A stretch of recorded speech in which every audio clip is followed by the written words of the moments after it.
അൻവറുമായുള്ള എല്ലാ ബന്ധങ്ങളും CPM ഉപേക്ഷിക്കുന്നു. പിണറായിക്കെതിരായ നീക്കം രാഷ്ട്രീയ വേലയെന്ന് MV ഗോവിന്ദൻ. അൻവർ പടിക്ക് പുറത്ത്, കടക്ക് പുറത്ത്. CPM അൻവറിനെ പുറത്താക്കി. അൻവർ വലതുപക്ഷത്തിൻ്റെ കോടാലി മാത്രം.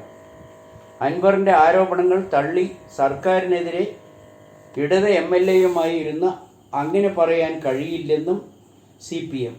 സംസ്ഥാന സെക്രട്ടറി PV അൻവറുമായുള്ള എല്ലാ ബന്ധവും CPM ഉപേക്ഷിച്ചു. പിണറായി പാർട്ടി അല്ലെന്നും CPM സീനിയർ നേതാവാണെന്നും MV ഗോവിന്ദനും PV അൻവറും ഒരേപോലെ പറയുന്നു. PV അൻവറും CPM നേതാക്കളും മുഖ്യമന്ത്രിയും നടത്തുന്ന വാർത്താ സമ്മേളനങ്ങൾ തമ്മിൽ വലിയ വിലയിരുത്തിയാൽ ഗോൾ അടിക്കുന്നത് PV അൻവർ തന്നെയാണെന്ന് കണക്കാക്കുന്നു. PV അൻവർ CPM നേതാക്കൾക്ക് മുട്ടൻ പണിയാണ് കൊടുക്കുന്നത്.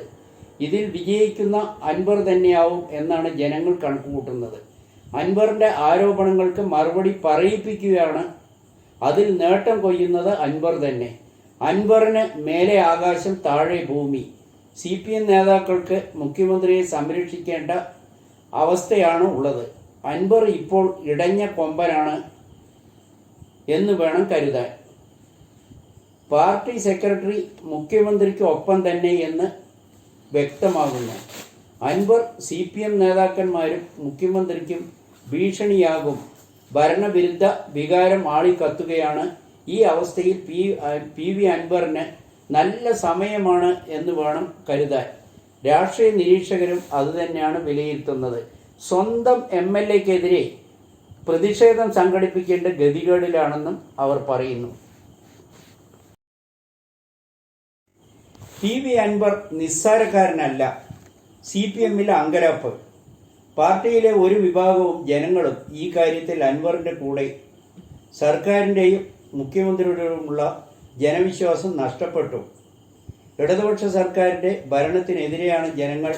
കമ്മ്യൂണിസ്റ്റ് പാർട്ടി ഭരണത്തിൽ നിന്നും ഒരിക്കലും ഇതുപോലുള്ളൊരു ഭരണം പ്രതീക്ഷിക്കാത്തതാണ്. ജനദ്രോഹ മരണമാണിത് എന്നതിൻ്റെ തെളിവാണ് കഴിഞ്ഞ ലോക്സഭാ തെരഞ്ഞെടുപ്പിലെ കനത്ത തോൽവി എന്ന് ജനങ്ങൾ വിലയിരുത്തുന്നു. 2019 പടുതോൽവിക്ക് കാരണം ശബരിമല വിഷയവും രാഹുൽ പ്രധാനമന്ത്രിയാകുമെന്ന പ്രചാരണവുമാണെന്ന് പറഞ്ഞാണ് രക്ഷപ്പെട്ടതെങ്കിൽ ഈ തോൽവിക്ക് കാരണം ഭരണവിരുദ്ധ വികാരം തന്നെയാണ്. ദീർഘവീക്ഷണമില്ലാത്ത ധൂർത്തും പാഴ്ചിലവുകളും ഇക്കാലം അത്രയും ഉണ്ടായിട്ടുള്ള ഇടത് മുഖ്യമന്ത്രിമാർ ഈ വിധത്തിൽ ധൂർത്ത് നടത്തിയും വിദേശയാത്രകൾ നടത്തിയും രാജ്യത്ത് ഒരു സംസ്ഥാനങ്ങളിലും ഇല്ലാത്ത വിധത്തിൽ വാഹന വ്യൂഹങ്ങളുടെ അകമ്പടിയോടെ യാത്ര ചെയ്യുന്ന തൊഴിലാളി പാർട്ടിയുടെ മുഖ്യമന്ത്രി ഒരിക്കലും ഇതുപോലെ ആവുമെന്ന് പാർട്ടിക്കാരും ജനങ്ങളും വിശ്വസിച്ചിരുന്നില്ല. ഇടതുപക്ഷ സർക്കാർ അധികാരത്തിൽ വന്നാൽ കേരളത്തിൽ തേനും പാലും ഒഴുക്കും എന്നൊന്നും വിശ്വസിച്ചില്ലെങ്കിലും എല്ലാം ശരിയാക്കാം എന്ന് പറഞ്ഞ് പെൻഷൻ അടക്കം സകലമാന പദ്ധതികളും ദൈനംദിന ചെലവുകളും എല്ലാം താറുമാറാക്കി. മാത്രമല്ല ജനങ്ങളെ കൊള്ളയടിച്ച് ധനദ്രോഹപരമാണ് നടത്തി വന്നിരുന്നത് എന്നാണ് ജനങ്ങൾ കണക്കുകൂട്ടുന്നത്. സംഭവങ്ങൾ ഇടതുപക്ഷത്തെ ജനങ്ങൾ എതിരാക്കി മാറ്റിയെന്നാണ് സാധാരണ കമ്മ്യൂണിസ്റ്റുകാർ വിശ്വസിക്കുന്നത്. വിശാലമായ ചിന്തയ്ക്ക് പകരം ഇടുങ്ങിയ ചിന്തയും ബൂർഷ്വാ മുതലാളിക്ക് ഒപ്പം തുണപോകുന്ന കാഴ്ചയുമാണ് ജനങ്ങൾക്ക് കാണാൻ ഇടയായത്. വ്യാപകമായ പരാതിയാണ് ഉയരുന്നത്. ഈ മുഖ്യമന്ത്രിയുടെ ഭരണം പഴയകാലത്തെ രാജ്യഭരണത്തെ വെല്ലുന്ന ഏകാധിപത്യ ഭരണമാണ് നടത്തുന്നത് എന്ന് പാർട്ടിക്കാരും ഘടകകക്ഷികളും ബഹുഭൂരിപക്ഷം ജനങ്ങളും കടുത്ത അതൃപ്തിയിലാണ്. കേരള ചരിത്രത്തിൽ ഒരു മുഖ്യമന്ത്രിക്കും എതിരെ ഇത്രയും ആരോപണങ്ങൾ ഉയർന്നിട്ടില്ല. ഇത്രയും ജനങ്ങളെ വെറുപ്പിച്ച ഒരു ഭരണവും ജനങ്ങൾ ഇതുവരെ കാണാനിടയായിട്ടില്ല എന്ന സാഹചര്യത്തിലാണ് ധൈര്യസമേതം മുഖ്യമന്ത്രിക്കെതിരെ ആരോപണങ്ങൾ എണ്ണി പറഞ്ഞ് അൻവർ രംഗത്ത് വരുന്നത്. താൻ കുഴിച്ച കുഴിയിൽ താൻ തന്നെ വീഴുമെന്ന് വേണമെങ്കിലും പറയാം. പക്ഷേ അത് ആരാണെന്ന് ജനങ്ങൾ വിലയിരുത്തട്ടെ. PV അൻവർ ഉന്നയിച്ച ആരോപണങ്ങൾ തെളിയിക്കേണ്ട ബാധ്യത സർക്കാരിനും ആഭ്യന്തര വകുപ്പിനും തന്നെയാണെന്ന് ജനങ്ങൾ കരുതുന്നു. നീതിപൂർവമായ ഒരു അന്വേഷണം പോലീസ് സേനയിൽ നിന്ന് ഉണ്ടായിട്ട് വർഷങ്ങൾ കഴിഞ്ഞുവെന്നുമാണ് ജനസമൂഹം കരുതുന്നത്. ഈ നിലയിൽ PV അൻവർ ഉന്നയിച്ച ആരോപണങ്ങളുടെ സത്യാവസ്ഥ പുറത്തു വരുന്നത് വരെ മുഖ്യമന്ത്രിയും സർക്കാരും പാർട്ടിയും സംശയത്തിൻ്റെ നിഴലിൽ തന്നെ ആകുമെന്നാണ് ജനങ്ങൾ കരുതുന്നത്. അൻവറിനെതിരെ നേതാക്കൾ പറയുന്ന കാര്യങ്ങൾ നടപ്പിലാക്കാനാണ് അൻവറിനെതിരെ പ്രതിഷേധം സംഘടിപ്പിക്കുന്നതെന്നും ജനങ്ങൾ കണക്കുകൂട്ടുന്നു. മടിയിൽ കനമില്ല, ഭയവുമില്ല. പലരുടെയും മടിയിൽ കനമുണ്ട്. മന്തി കഴിച്ച് മ്യൂസിക്കും കേട്ട് കിടന്നുറങ്ങാനാണ് തീരുമാനമെങ്കിൽ ആ വഴിയേ തന്നെ പോകും. മനസ്സിൽ ഉറപ്പിച്ച് തന്നെ ആ വഴി. മുഖ്യമന്ത്രിയുടെ വാർത്താ സമ്മേളനമാണ് PV അൻവറെ രോഷാകുലനാക്കിയത്. സ്വർണ്ണക്കടത്തുമായി ബന്ധപ്പെട്ട കേസിൽ ഹൈക്കോടതിയെ സമീപിക്കുമെന്ന് അൻവർ പറഞ്ഞു. സിറ്റിംഗ് ജഡ്ജിയെ കൊണ്ട് അന്വേഷണം നടത്തണം. മുഖ്യമന്ത്രിയുടെ കുന്തമുന എൻ്റെ നേരെ തിരിച്ചു വിട്ടിരിക്കുകയാണ്. ADGP എഴുതി കൊടുക്കുന്ന തിരക്കഥ, ആ വാറോല മുഖ്യമന്ത്രി വായിക്കുകയാണ്. സ്വർണ്ണക്കടത്തിന് പിന്നിൽ ഞാനാണെന്നാണ് മുഖ്യമന്ത്രി കരുതുന്നത്. എങ്കിൽ അന്വേഷണം നടത്താൻ തയ്യാറുണ്ടോ എന്ന് PV അൻവർ വെല്ലുവിളിച്ചു. എത്രയോ നിരപരാധികൾ ജയിലിൽ കിടക്കുന്നു. മുഖ്യമന്ത്രിക്ക് മാത്രം ഇതൊന്നും ബോധ്യപ്പെടുന്നില്ല. ജുഡീഷ്യറിയിൽ മാത്രമേ എനിക്ക് വിശ്വാസമുള്ളൂ. അന്വേഷണ സംഘത്തെ ഹൈക്കോടതി നിശ്ചയിക്കണമെന്ന് ആവശ്യപ്പെടും. എൻ്റെ പേരിലുള്ള എല്ലാ ആരോപണങ്ങളും അന്വേഷണ സംഘം അന്വേഷിക്കട്ടെ. ഭരണം നടത്തുന്നത് മുഖ്യമന്ത്രി തന്നെയല്ലേ. LDF വിടുമെന്ന് ഞാൻ മനസ്സുകൊണ്ട് പറഞ്ഞിട്ടില്ല. പാർലമെൻ്ററി പാർട്ടി മീറ്റിങ്ങിൽ പങ്കെടുക്കില്ല എന്ന് പറഞ്ഞത് ശരിയാണ്. പാർലമെൻ്റ് പാർട്ടിയിൽ ഇല്ലെന്ന് പറഞ്ഞിട്ടില്ലെന്നാണ് അൻവർ പറയുന്നത്. ഈ രീതിയിൽ തന്നെ പാർട്ടി മുന്നോട്ട് പോയാൽ 2020-26 കെട്ടിവെച്ച കാശ് പോകുന്നവരും ഇതിനിടയിൽ ഉണ്ടാവും. 25 സീറ്റിന് മുകളിൽ LDF പോകില്ല. ഈ നില തുടർന്നാൽ അവസാനത്തെ മുഖ്യമന്ത്രി പിണറായി വിജയനായിരിക്കും. നീതിക്കായി തിങ്കളാഴ്ച ഹൈക്കോടതിയെ സമീപിക്കും. CPM ഫ്ലെക്സ് വെച്ചത് എൻ്റെ പറമ്പിലാണ്.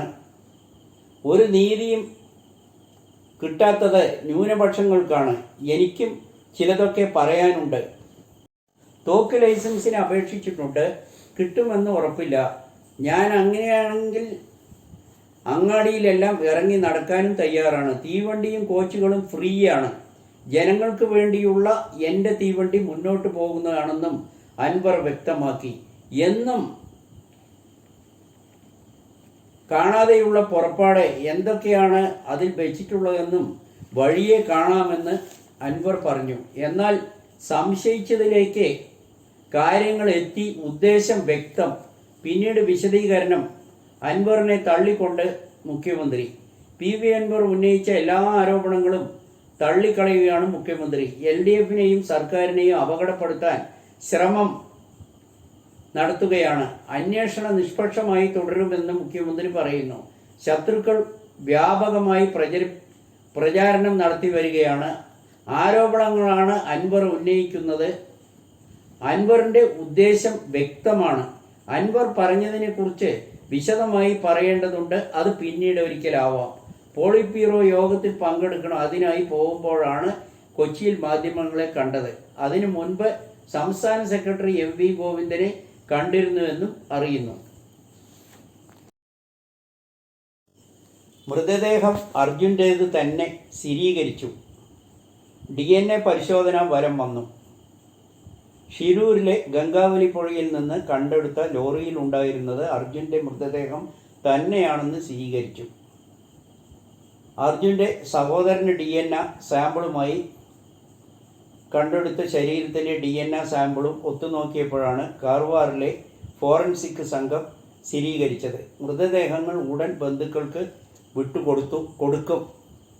ആശുപത്രിയിലെ നടപടിക്രമങ്ങൾ കഴിഞ്ഞ് അതിനായി 2 മണിക്കൂർ എടുക്കുമെന്നും പിന്നാലെ കേരളത്തിലേക്ക് തിരിക്കുമെന്നും ആണ് അവർ പറഞ്ഞത്. ശനിയാഴ്ച രാവിലെ 8 മണിയോടെ കോഴിക്കോട് കണ്ണാടിക്കലിലെ വീട്ടിൽ മൃതദേഹം എത്തിക്കുമെന്നാണ് അറിയുന്നത്. സഹോദരി ഭർത്താവ് ജിതിനും അനുജൻ അഭിജിത്തും ഇതിനായി തയ്യാറെടുപ്പ് നടത്തിക്കഴിഞ്ഞു. ലോറി അർജുൻ്റേത് തന്നെയാണെന്ന് ലോറി ഉടമ ഉറപ്പിച്ചതോടെ മൃതദേഹം അർജുൻ്റെ തന്നെയാണെന്ന് വ്യക്തമാക്കുകയായിരുന്നു.